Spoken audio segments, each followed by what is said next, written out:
Hello and welcome to Inside Europe, the weekly current affairs podcast and radio programme from DW, Germany's international broadcaster. I'm Kate Laycock in Bonn. This week on the show, France in political crisis again. We revisit a well-worn script. Then, homelessness. We mark the publication of a new report with a deep dive into the topic, centring the lived experience of unhoused people in Berlin and Manchester. And this is the only organisation that I've known to have helped me, listened to me and heard me. Without Housing First, I wouldn't be where I am now. Those stories and more coming up on the programme.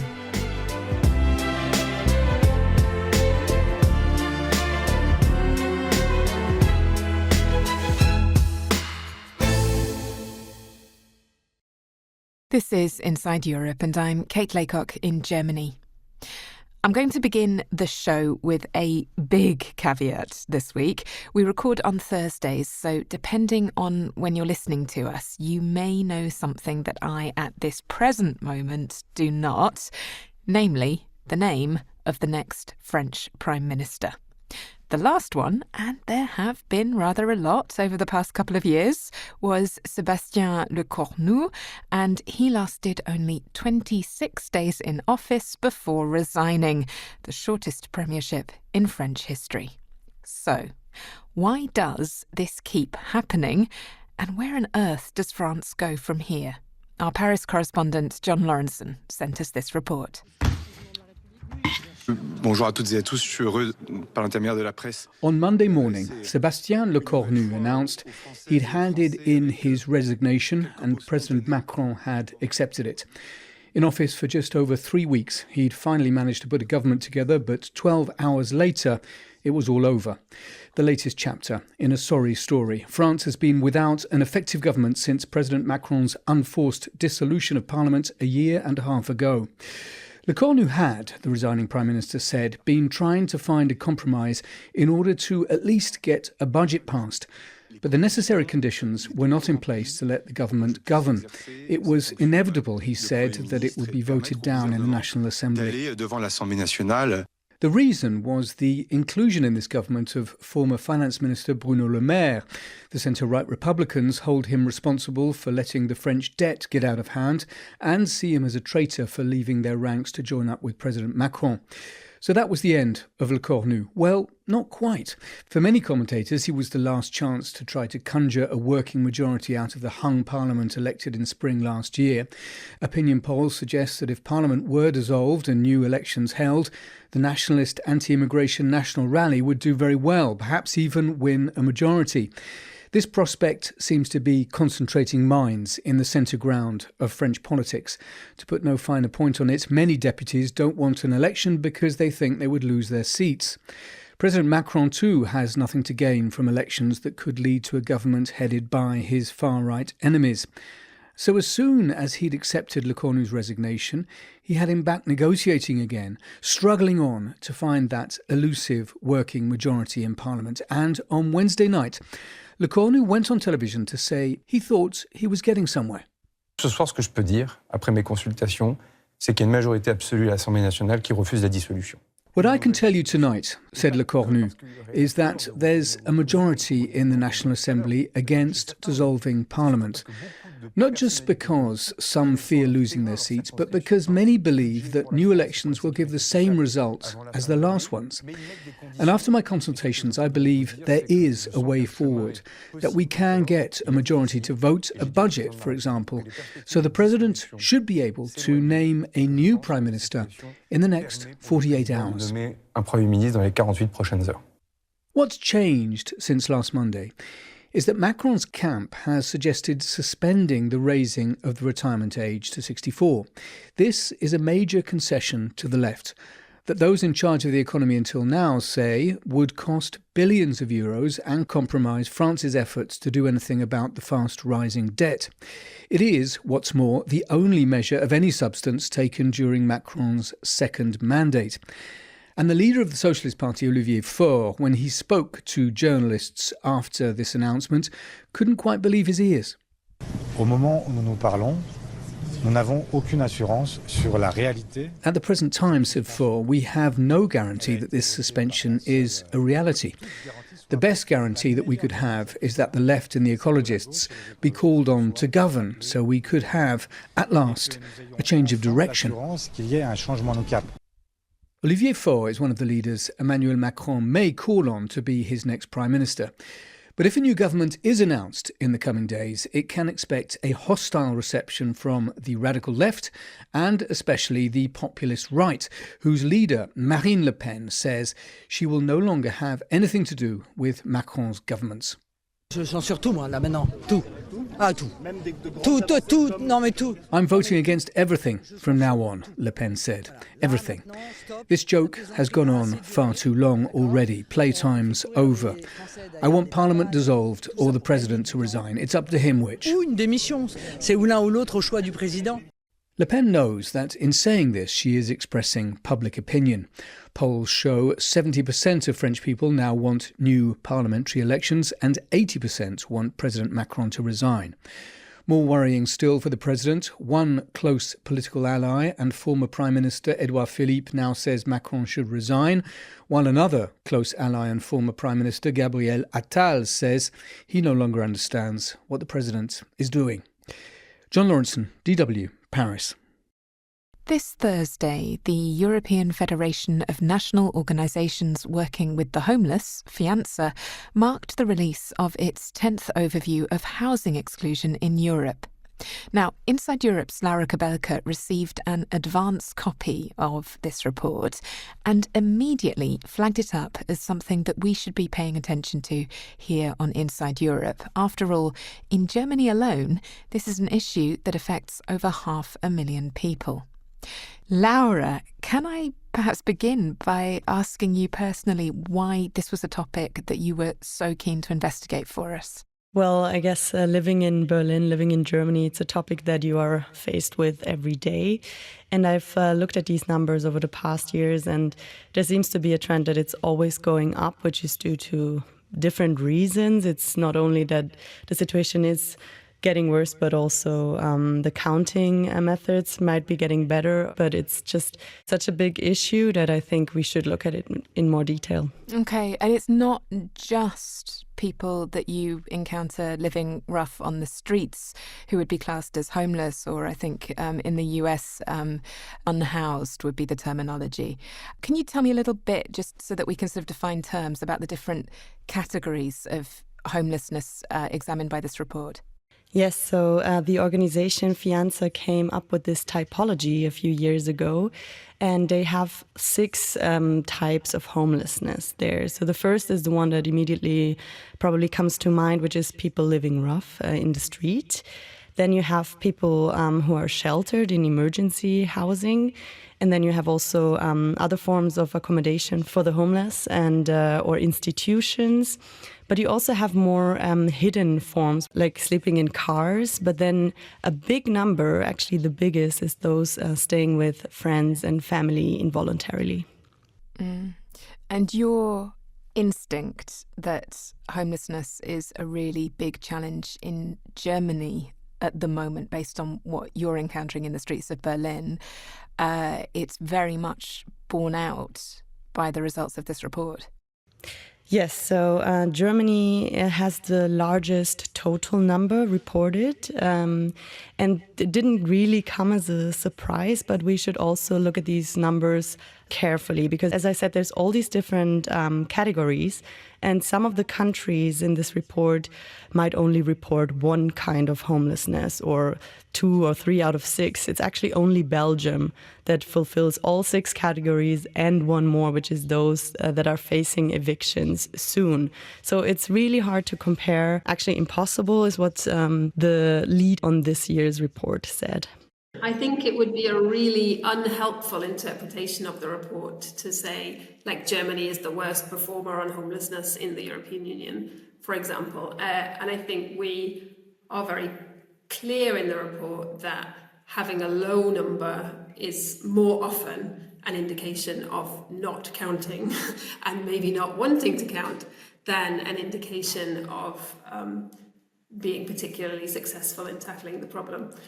Laura, that was Ruth Owen, Deputy Director of Fianza. Maybe we could actually turn to the streets of Berlin, because I know that you have been out and about with your microphone in the past few days talking to people who are directly affected by homelessness. Where would you start? Well, so I actually went on this tour through Berlin, which is organized by the organization Querstadt Ein. And I was part of this group that got to see Berlin through the eyes of a formerly homeless woman called Jeanette. Eine Idee, was obdachlose Menschen noch machen können, an Geld zu kommen auf die Straße? Jeanette has spent many years living rough, 6 years in the street and many more unhoused. She explained to our group how she actually ended up here, and in her case it's a combination of many different factors. There's addiction, mental health, family issues, and also administrative burdens with her flat, which is of course also exacerbated by the other issues. There's so many things you might not immediately think about. There's issues of where to change your tampons when you're on your period. She also talked about a lot of violence and sexualized violence that she experienced. And actually I also talked to a social worker of Caritas who told me that a lot of issues like racism or sexualized violence are getting exacerbated on the street. So schutzlos auf der Straße sind sozusagen, ist das Problem viel intensiver. So that was Richard Rosenberger, who's a social worker for Caritas, and their mobile medical service, Arztmobil. They don't do like emergency service, they do like the day-to-day care that you would do with your GP. So wounds, diabetes, these kind of things. And the people that they care for, they really know them because they know, let's say on Wednesday at 2 p.m, they will be here every week. Okay, so the people manning the mobile medical centre, they really are the people who are encountering the needs of people who are sleeping rough in Berlin. How do they see the situation at the moment? There are quite ambitious targets from the authorities. Do they see any chances of those being met? Do they perceive any improvement in the situation? Yes, so at the European level, there's the plans to end homelessness by 2030, very ambitious. There's also a German national action plan with the same goal. And the people working in the field, they told me that they don't really see that happening at all. And in fact, they told me that the situation seems to be getting worse also from a medical perspective. Also ich sehe das nicht, dass das bis 2030 geschafft wird. Es wird Okay. All right. So the challenge is very big. Did you find out, Laura, anything about what is fueling the homelessness crisis at the moment in Germany? Yes, so something that pretty much everybody is experiencing is that the housing crisis is getting worse, right? And of course, that affects people who are more vulnerable and have lower income much more. So I also spoke to Kai Gerrit Wenske from Caritas, who is a specialist policy officer on homelessness assistance, and that's what he said. Der Wohnungsmarkt in Deutschland und die Mechanismen, die dahinter stehen, das spielt. So he was saying that, of course, the housing market does play a crucial role, and he doesn't really see the political willingness to change from seeing housing as a capital investment towards a public good. And so he and Caritas are urging for prevention so that people can stay in their place for as long as possible, so to keep their place, rather than spending huge amounts of money on the consequences of losing housing. Die Folgen zu bekämpfen. We're actually going to hear from a Housing First project in the UK later in the show, so that's really good to hear. For the moment, though, Laura, I would love to circle back, if I may, to Janet, your guide through the streets of Berlin. What did she tell you about her lived experience of homelessness that's really stuck with you, that you think it's perhaps important to relay? Well, so the tour circled around Alexanderplatz, which is where she spent a lot of time, and she told us about how important it was for her to find community. She was at some point staying there with a group of 10, 15 people, and that was important to take care of one another. There's so many things to keep in mind, like having to look after your belongings all the time. And what I found a very telling situation in a way is that we were standing outside City Hall, and in exactly the moment that one of the group asked her how she was treated by others and also police in the street, that was when a police officer came. Ja, bitte, kommen Sie doch ran. Nein, ach Quatsch, ich mach doch nur meine Stadttouren, junge Frau. And asked us what was going on here, what our group was doing, whether, like in a joking way, she asked whether we're starting a rebellion or something. But it just didn't feel funny in that moment, because really there was nothing suspicious about us. We were sitting in a public space. But that even this little scene attracted so much attention was telling, because Jeanette also told me that she actually wished for better training of police on how to deal with homeless people, because she's had so many bad experiences. Like in one case, she needed to go to hospital after somebody attacked her, and she asked the police officer, who was the only person close to her, to help her, and this police officer then told her, "I won't call an ambulance for you." Ich wünsche mir einfach auch von Seiten der Polizei bessere Schulung. Das muss ich ganz klar sagen. That's a really, really interesting set of interactions to have witnessed, Laura. Did Janet have any sort of parting words, parting impressions for you? Menschen ist mehr Verständnis. For people to question why one lives in the street and not to judge it. And very importantly, she would like them to talk with us, not just about us, she said.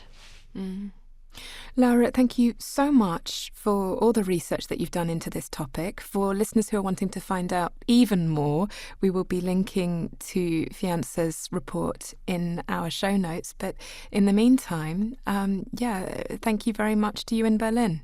Thank you. Now, one of the key findings of the Fianza report is, quote, that the EU's affordable housing plan should set out a roadmap for the large-scale rollout of the Housing First model. But what is the Housing First model? We'll be finding out in just a minute, here on Inside Europe.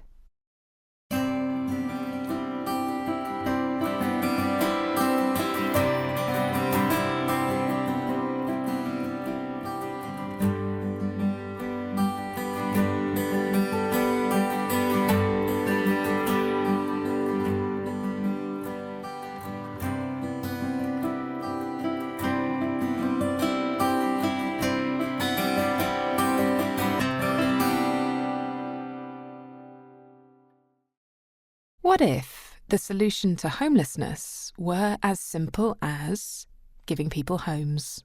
That's the simple but radical idea behind Housing First, a homelessness intervention model first developed in New York in the 1990s and then spread to Europe, most notably via Finland. In the UK, pilot projects like the one currently running in the city of Manchester are showing encouraging results, as our reporter Lars Bavanger has been finding out. Homelessness is a large and growing problem in the UK and clearly visible in all major cities, such as here in Manchester city centre. People are sleeping in doorways, some set up tents to try to provide a bit more shelter. But this is just the visible homelessness. Many more find themselves in various temporary shelters or sofa surfing with friends and family. Official statistics don't catch all these people, so there's no national figure, but homeless charities estimate that on any given night, more than 350,000 people are homeless in the UK. I've been through a lot, from being a teenager, from when my mum committed suicide, from being on the streets 3 times, for being in 3 abusive relationships, to losing my kids. Lisa has been homeless for much of her life. She is now one of around 300 people who have been given a home through a pilot project called Housing First. And this is the only organisation that I've known to have helped me listened to me and heard me, without Housing First, I wouldn't be where I am now. To have my own home, I feel a place where I belong. I've got my security back. I feel safe. The idea is simple. Give homeless people access to a safe home without requiring them to fix their other problems first. They pay rent, which will be covered by housing benefits for those with no income. The offer for now is aimed at people with multiple challenges, like mental health problems and those with histories of trauma. Alongside the housing, they get other support, like help with budgeting and mental health care. Emily Cole is the programme lead for Housing First in Greater Manchester. If you're living on the street, you're constantly living in a state of crisis. You're going from one day to the next, not knowing where you're going to get your next food from, not knowing, obviously, where you can go for anything, really, and obviously just basically sleeping, hygiene, everything. Housing is a first determinant to health. Housing is fundamental to, obviously, living a healthy life. So if people don't have that, no aspect of their life can then be addressed, because that is so fundamental to people being able to address other issues and then obviously thrive. The Housing First programme in Greater Manchester is one of 3 pilots the British government launched in 2019 with funding of around €32 million. The aim was to see if the model could work at scale in the UK, like it has done in places like Finland. You can't have good health without a good home. Kids cannot have a good education without a secure home to go back to from school. So in life, it's the most fundamental thing, and yet in Britain, millions of people live without that. Andy Burnham from the Labour Party is the first elected mayor of Greater Manchester. It's a powerful position created in 2016 by the then Conservative government, giving legal powers for city regions to be led by directly elected mayors like him. As a result, Burnham has been able to throw a lot of support behind the Housing First project. Here he is talking to the think tank Centre for Social Justice last month. The evidence is quite clear. Everyone can recover. Everyone can move forward. In our case, almost 80% of people offered the opportunity of sustaining their tenancy. So, does it work? The lack of housing is a nationwide problem in the UK, and the cost of providing safe homes to the homeless must still be justified to the taxpayers. 6 years into the Housing First pilot, the cost benefits are already very clear, according to Mike Hughes, the Housing First programme manager in Greater Manchester. Basically, if you look at it as benefit for money spent, it's 2.1 for every pound spent. You get £2.1 back in benefits to the public purse. And that is because people are using proactive medical services, not emergency medical services, and not going to prison. So over the multiple years that people are supported on the programme, the expectation is that per person per year, it will be nearly £16,000 per person per year. The Housing First pilot here in Manchester has just secured funding for another 4 years. With the continued support of Mayor Andy Burnham, programme lead Emily Cole is optimistic the project will become permanent. Because that's a real central vision for our mayor, it would be very unlikely then that the Housing First programme would no longer be here. Very hopeful that we'll keep on obviously delivering the great results, and obviously then that will be used to obtain future funding. For Lisa, who's no longer homeless thanks to Housing First, the future is looking bright for the first time in years. My future, what I want to do, I want to go on an English literature course and a media studies course. I want to write my own book and write my own book of poems. I like poetry. Lars Bravanger, DW, Manchester. You know what, Lisa? If you're listening to this, get those poems published and we will have you on the show to talk about them. That's a promise.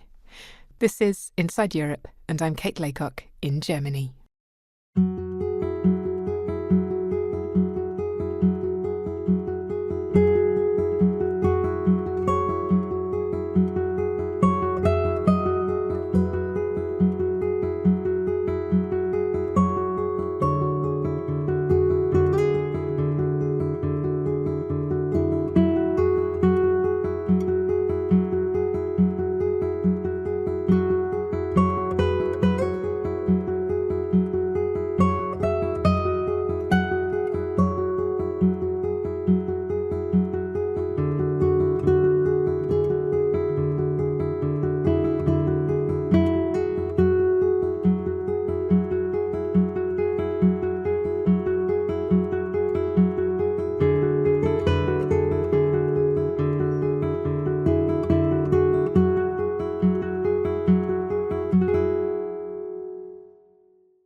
Welcome back to Inside Europe, the weekly current affairs podcast and radio programme from DW, Germany's international broadcaster. I'm Kate Laycock in Bonn. Coming up for you this half hour, the political ground shifts in Prague, Dutch feminists reclaim the night in Amsterdam, and Madrid gets a taste of fusion cuisine, fast food style. I had a quick chat with their very busy chef Virgil to find out that one of the secret ingredients is a fish masala that they prepare for the batter and a pinch of other spices added to the chips.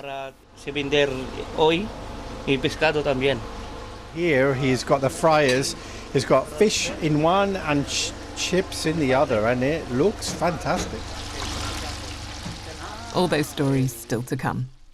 First, though, it's been a week of homecomings as Palestine solidarity activists from the 42 boats intercepted by Israel in international waters whilst attempting to deliver humanitarian aid to Gaza last week returned from Israeli detention, many of them alleging serious mistreatment whilst in custody.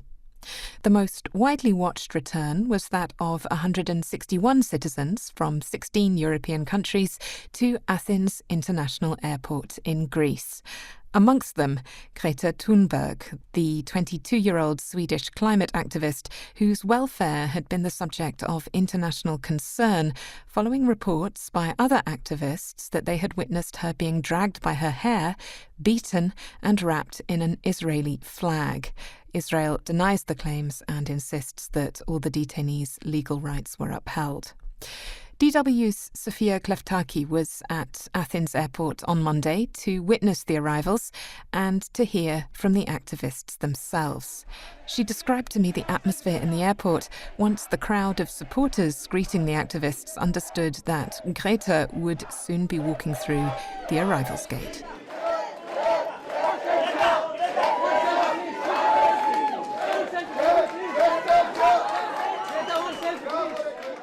It was a very weird moment, as it was, how do you feel at a concert when you wait for the main act to came out? This was what it felt in that area. So when she came out, everyone was applauding and was expecting her and waiting for her, of course, for what she will say. And as she pointed and stressed in her statement, not only Greta Thunberg, but also the other activists, but mainly Greta, as everyone was focusing on her when she came out, that the story is not about us. We're not heroes. And it's what is happening to the people being there. And that's the reason we went there.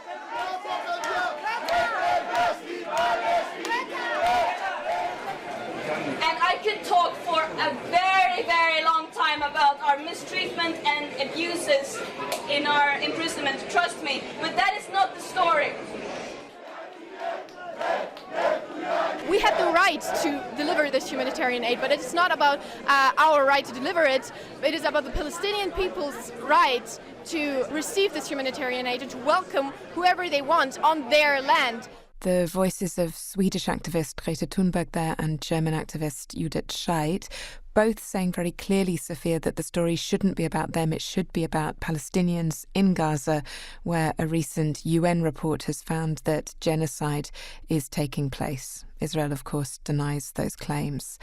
That being noted, what have we learned about the conditions in which the activists were being held? The activists I spoke to, and I spoke to activists from different delegations and nations. So I spoke to the Greek delegation, to the Irish, one from Belgium, from Germany, and from France. And they described their detention by Israeli forces. So first of all, they described it as illegal, but also they used words like degrading, humiliating. The activist from France, for instance, she described very rough treatment. They put us on the ground with our head on the ground and for some, and then the hands as well on the neck. And we stayed like this for hours. Some people were blindfolded and the hands tied. They came and sang in my ear. They pushed me. They beat me as well.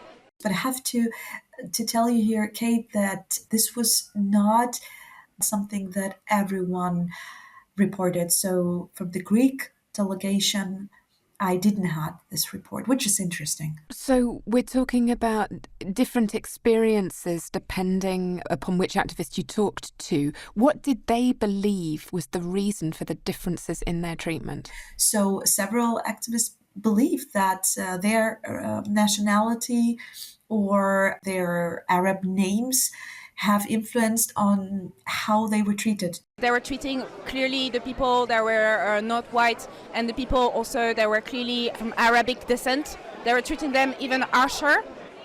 We stayed there under scorching sun on the ground for like several hours until some people were moved to the immigration services where we received even more abuse, intimidation, humiliation. I basically spent 8 hours with my head on the facing the ground.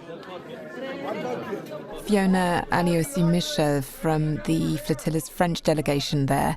Videos have circulated, Sophia, of Israel's far-right Minister for National Security, Ben-Gvir, taunting the activists. Is this something that they mentioned to you? Yes, absolutely, Kate. They mentioned it when they were describing, in general, their conditions and what they went through during their days while they were detained. We moved to cages, then Ben-Gvir came, insulted us, we insulted him back. They described the whole visit as very, very provocative and shocked even, and pointing that if we as Western Europeans are treated like that, we do not want or can imagine what people in Gaza go through. So this is what they were repeating.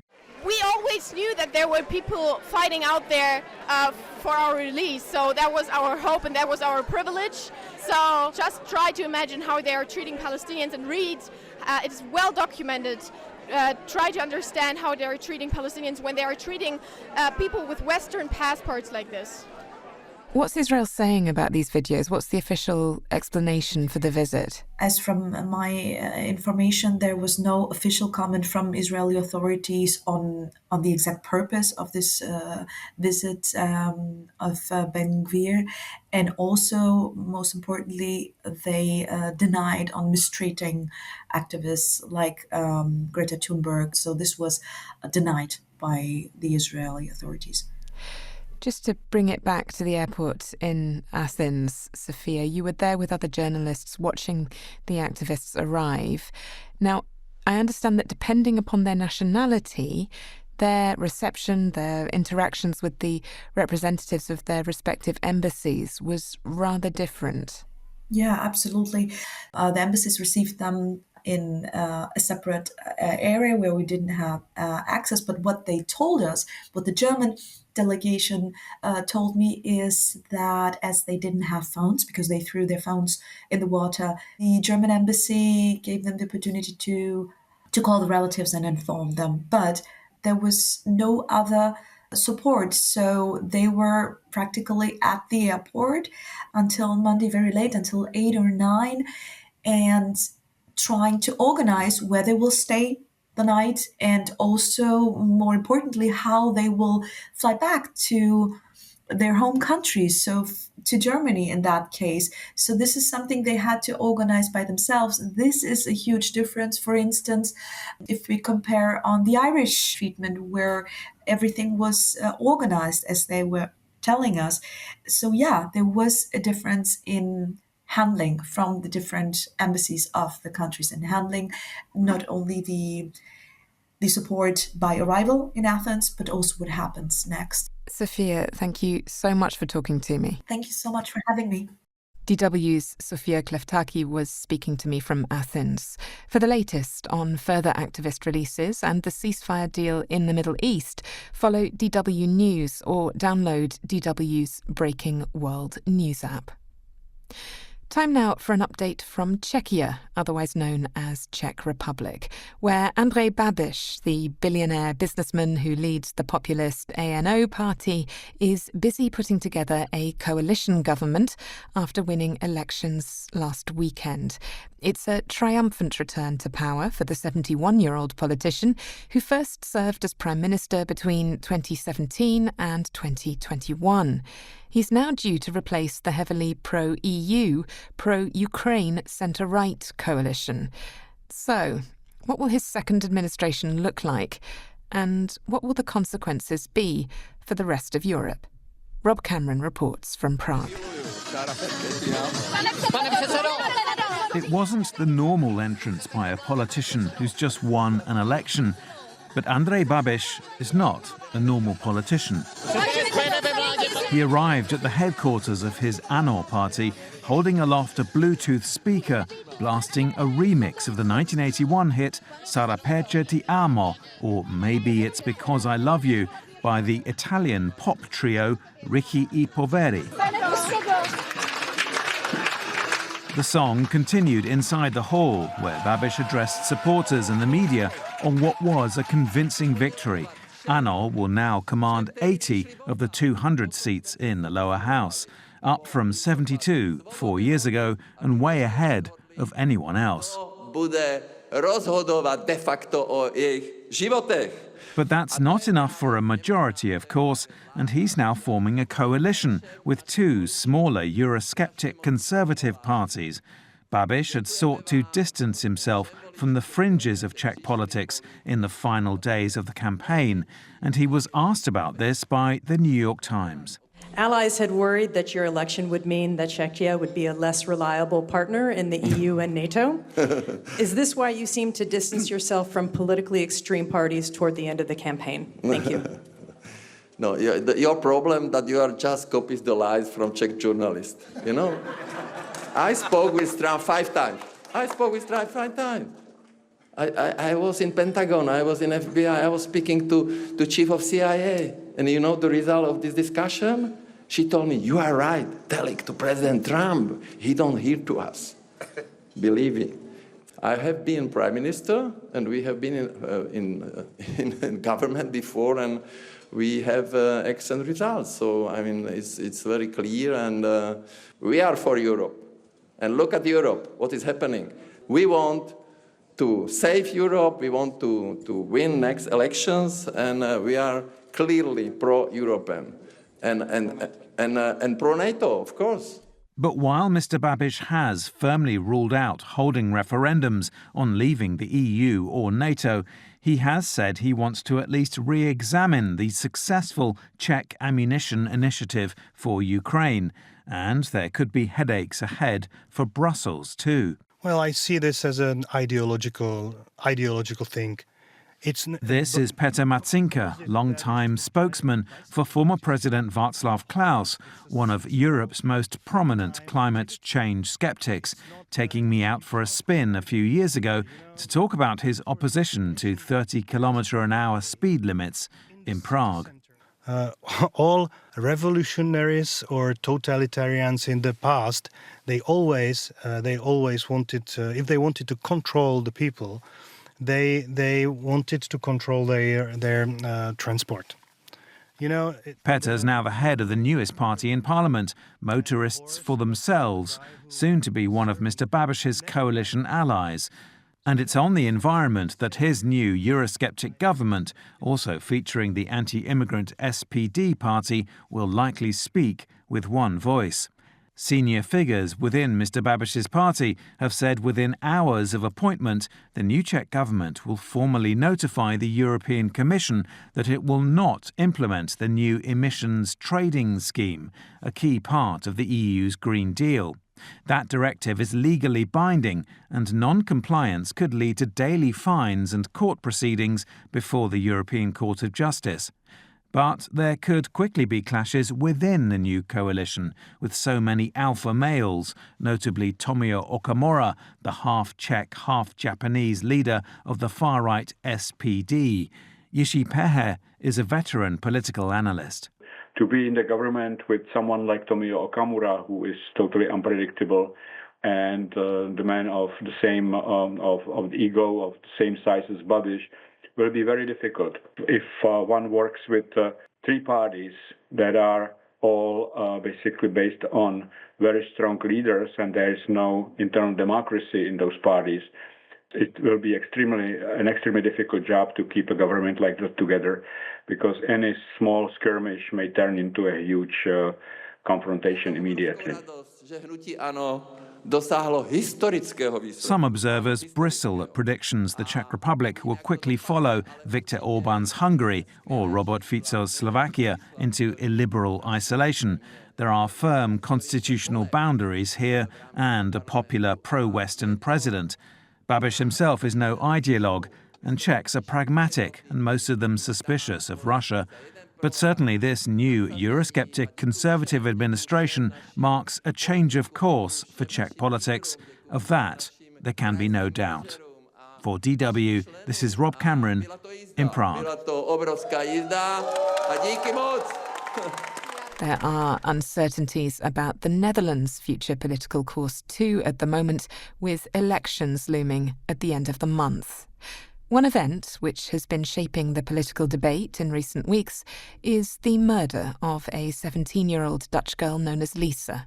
The key suspect in the case was arrested at a centre for asylum seekers, and depending upon the frame through which politicians and media outlets view the case, Lisa's story is either a cautionary tale about the dangers of migration or a call to ensure the safety of women from male aggression, regardless of ethnicity.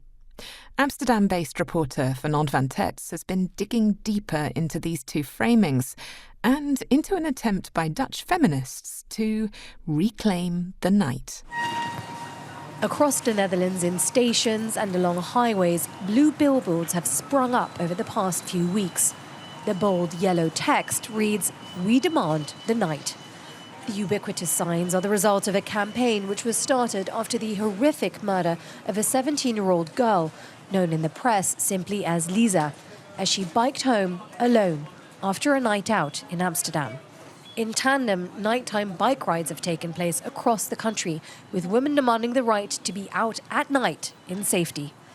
Iris, a 33-year-old with brown curls, organised one in the city of Arnhem.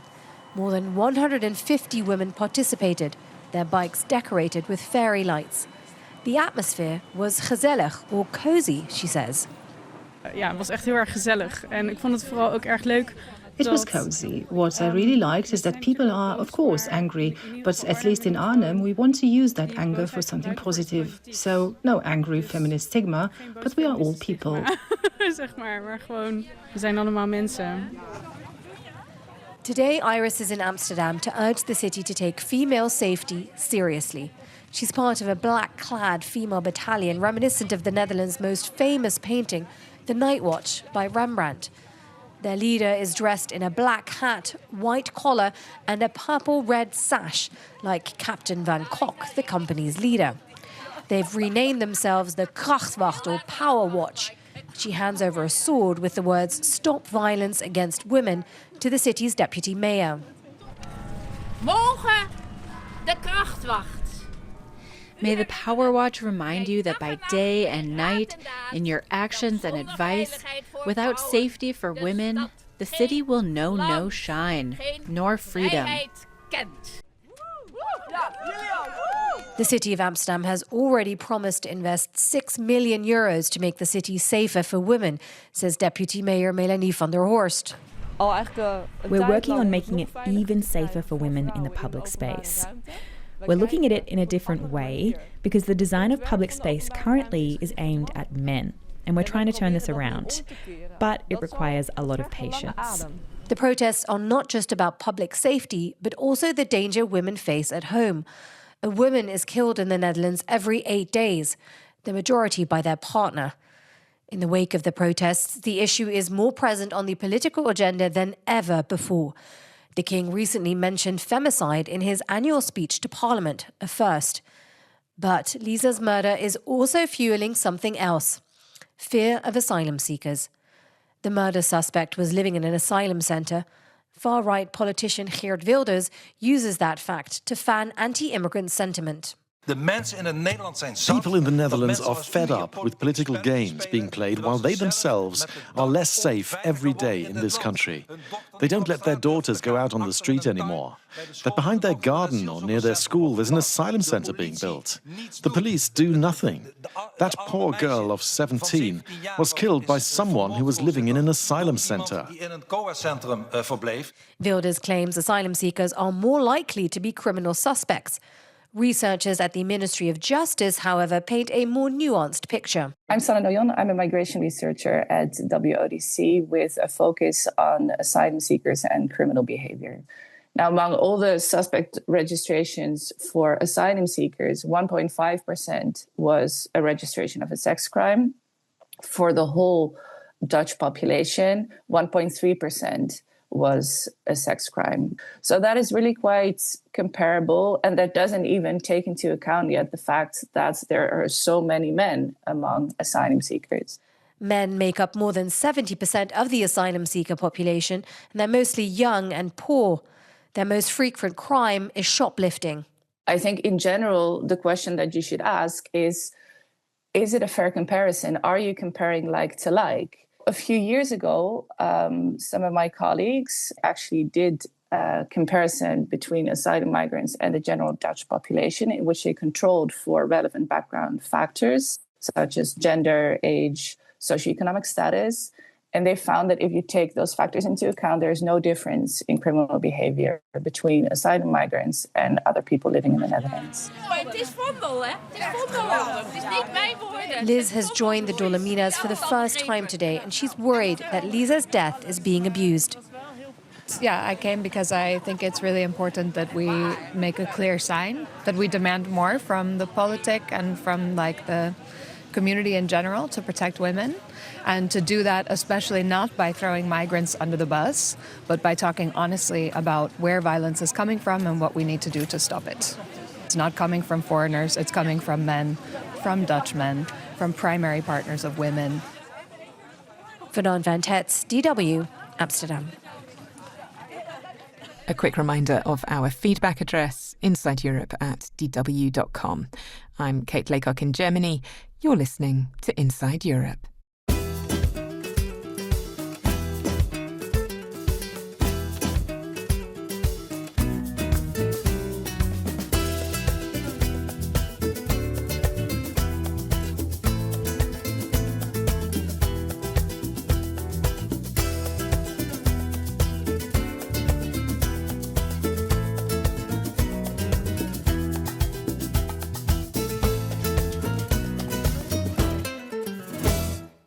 Finally this week, a rare culinary treat courtesy of one of Madrid's newest fast food restaurants, serving that staple of British Friday night cuisine, fish and chips. Only here, it's made with a twist. Just what that twist might be, I will leave to Ashish Sharma to uncover. He seems, after all, more than willing. Hi, I'm Manny, one of the owners of Fish and Chip Shop. Hi, I'm Majid, brother of Manny, yeah. It all started around 2014. One day, just after Apollo, which is a club, around 4 a.m., he had the idea to eat fish and chips. He Googled fish and chips in Barcelona, there was none, so we said, okay, we need to open one. And also, we are born in Pakistan, British ex-colony, so we have fish and chips also over in, childhood. We didn't do a business plan, we did nothing, we just opened and tried making the tasting in his wife's house. Like the first fish and chips, trials, blah, blah, blah, without any equipment in the house. Manny and Majid Alam run 22 restaurants in Barcelona and now also one here in Madrid. Included in their portfolio is a Pakistani and an Indian restaurant, as well as kebab takeaways. But their primary focus is that staple of British fast food, fish and chips, with their own twist, of course. Because we are Pakistani, we have a good spices and good. Actually, the recipe is from our mother. Yeah. I had a quick chat with their very busy chef Virgil to find out that one of the secret ingredients is a fish masala that they prepare for the batter and a pinch of other spices added to the chips. Se vender hoy y pescado también. Here he's got the fryers. He's got fish in one and chips in the other, and it looks fantastic. Aroma. Indian aroma. Eso es Echegaray. Within just 20 minutes of opening for lunch, the small restaurant, which only has half a dozen tables, was full. There were also people ordering takeaways. I'm really sorry I'm disturbing you having your lunch, but I had to come over because you're all eating fish and chips. And for Spanish people, that's not... I stand corrected. For Spanish people, eating fish and chips sounds a bit unusual because it's a very English thing, isn't it? Yeah, it's not very common. There is no many places in Madrid that I know. In fact, this is the only one I know. And when we want to try it, we come to this place. Fish and chips was really good. And he tried a chicken burger. Chicken burger, I think it was good. And I found it in Instagram, I think. Someone tried it, and I randomly see in my feed watch the clip. And I wanted to try it because it was near our office. I can see you want to carry on eating, so I won't disturb you. Thank you very much. Enjoy your lunch. Thank you. Wow. I've just been brought the most fantastic little tray of amazing-looking fish and generous amounts of fish as well, with some chips around it. Come on, Majid, you're the cook, you're the chef. What have you got here for me? This looks great. Okay, take the fish. It's so dry. It's not at all greasy at all. No, it's not greasy. You use the... It's very hot. Fresh egg. It's the fresh egg with smoky butter, no? Yeah, you can taste the smokiness in it. It's fantastic. It has a little bit, I would say, the secret, besan. I was just going to say, because I know what besan is. It's a very Indian, but it's almost kind of sweet. Chickpeas, yeah, chickpeas. It's actually it's gluten-free, no? It tastes gluten-free, yeah, it is. It does, yeah, because it's not, how to say, normal flour. Chickpeas flour. To be a lot more spicier, but it's almost a little bit sweeter. Spicy fish and chips probably isn't the first thing you'd think of under fusion cuisine, but this mix of traditions and cultures is certainly proving to be a hit here in the Spanish capital. A capital which, by the way, reflects a country that is changing at speed. Back in the late 90s, immigrants made up just under 2% of the population. Today, that figure is closer to 20%, so the future is likely to be full of unexpected combinations. In the meantime, Majid and Mani will continue to employ some 100 people whilst filling a gap in the market and my stomach. Ashish Sharma, The Fish and Chip Shop, Madrid. Thank you very much. Enjoy.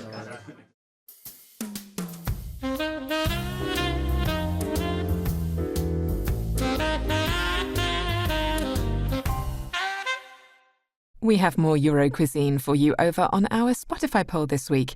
If you click on this week's episode, you will see that you have the chance to vote for your favourite European fast food delicacies. And you can, of course, always use the comment function to suggest your own. Finally, congratulations to everyone last week who knew that the World Cup winning women's English rugby side are known as the Red Roses. The Lionesses are the football team.